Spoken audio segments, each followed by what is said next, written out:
स्वागत है दोस्तों। आज मैं आप लोगों के लिए एक नई कहानी लेकर आया हूँ। एक गांव में एक लड़का रहता था। उसके घर की स्थिति बहुत ही कमज़ोर थी। पिता की मृत्यु हो गई थी। उसकी माँ घर घर जाकर बर्तन मांजकर घर का गुजारा करती थी।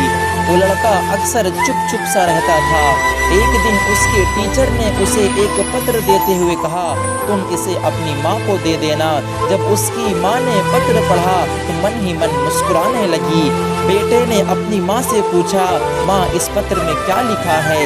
माँ ने कहा, बेटा इसमें लिखा है कि आपका बेटा कक्षा में सबसे होशियार है। हमारे पास ऐसे अध्यापक नहीं हैं जो आपके बेटे को पढ़ा सकें, इसलिए आप इसका एडमिशन किसी बड़े स्कूल में करवा दीजिए। लड़का ये सुन के खुश हो गया और साथ ही उसका कॉन्फिडेंस भी बढ़ गया। वो मन ही मन सोचने लगा कि उसके पास कुछ तो खास ताकत है। अगले ही दिन उसकी माँ ने उसका एडमिशन दूसरे स्कूल में करवा दिया। उस लड़के ने मन लगाकर पढ़ाई की और एक दिन अपनी मेहनत के दम पर बड़ी सफलता हासिल की और पूरे विश्व का सबसे बड़ा साइंटिस्ट बना।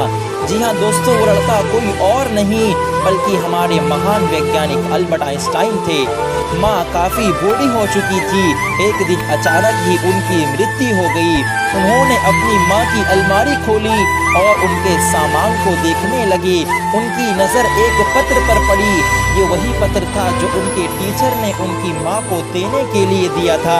वो उस पत्र को पढ़ने लगे। उसमें लिखा था कि आपको यह बताते हुए हमें बहुत दुख हो रहा है कि आपका बेटा पढ़ाई लिखाई में बहुत कमज़ोर है। जिस तरह से इसकी उम्र बढ़ रही है उस तरह से इसकी बुद्धि का विकास नहीं हो रहा है, इसलिए हम इसे स्कूल से निकाल रहे हैं। आप इसका एडमिशन किसी छोटे स्कूल में करवा दीजिए, नहीं तो घर में इसे पढ़ाइए। मगर पत्र पढ़कर आइंस्टाइन की माँ ने अपने बेटे की सोच बदली और ये एहसास दिलाया कि मेरा बेटा बहुत महान है। खुद सोचिए, वो लड़का तो वही था, फिर वो आइंस्टाइन कैसे बना? सिर्फ अपनी सोच से उन्होंने मान लिया कि उनमें कुछ तो खास बात है और वो उसी राह पे चलने लगे और आज वो दुनिया के महान वैज्ञानिकों में सबसे टॉप पे आते हैं।